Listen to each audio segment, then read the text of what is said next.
Last night's hunt was one of those experiences where you wish you could almost have everyone with you somehow just to experience it. I mean, on the ground with hardly any cover, it's so hard to explain the intensity of that. You literally feel like you can't blink, otherwise you're gonna clear the field. And obviously I've been hunting from the ground quite a bit this year, with the recurve buck.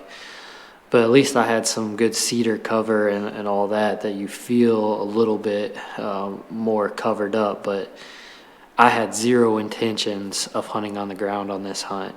Just to give a little bit more story, since I didn't have a chance to do an interview, I carried my Elevate stand and sticks in to do a hanging hunt.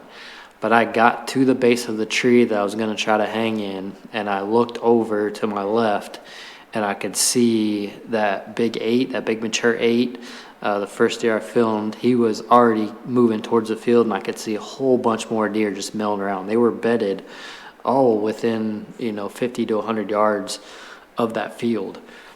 And conditions were so good that they were on their feet early. They're kind of browsing around the timber, but in general making their way towards the field. So I had zero chance to hang a stand clean.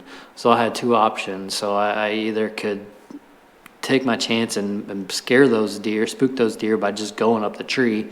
They definitely would have. There's no way to do that clean. So get up in the tree, spook the deer, and hopefully it's early enough that they work back out. Or my other option, which is one I ended up choosing just because I didn't want to spook deer, was to stay on the ground. So I left the stand and sticks at the base of the tree, and I would keep my eye on that buck that was coming, and I would I found I could see a little brush pile about 10, basically a downed log, about 10 yards away. And so I ended up belly crawling over to that, and somehow was able to do it without spooking him off. And by the time I got there, he was almost to the field edge. But got some killer footage all night. I mean, I love that eye level stuff. Deer so close. Again, just the intensity is so hard to describe. And both of those good bucks were mature bucks. And there's a little bit of me that's kind of kicking myself for not trying to get a shot at one of those two. I think the conditions were just so good, and in the back of my mind, I thought one of the two better bucks that I saw the night prior was going to show up for sure.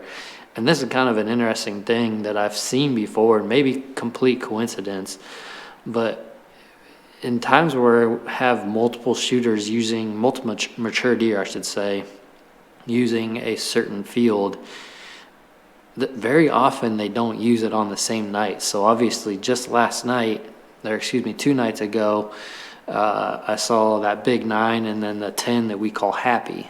Both of those were in the field. And then tonight, same plot, very good conditions, and it's 2 different mature bucks, and the 2 ones from the prior evening did not show up. I've seen that time and time again, so I don't know what it is, if there's just just if it's a dominance thing or what, or maybe it's complete coincidence, but it's kind of interesting, kind of see how it plays out. But I left my stand and sticks at that tree, so my intention, I think I'm gonna probably hunt the recurve buck tonight. Got a good wind for that.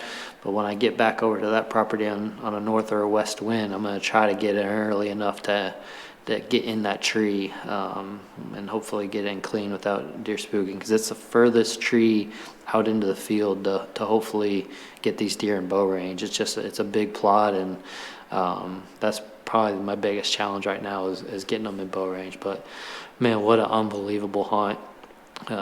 Just so intense, and just you're on the edge of your seat the entire night. In my case, I was on my knees the entire night trying to not cramp up. But it was just a fun night of watching a lot of deer, beautiful conditions. I can't wait for the next hunt in there.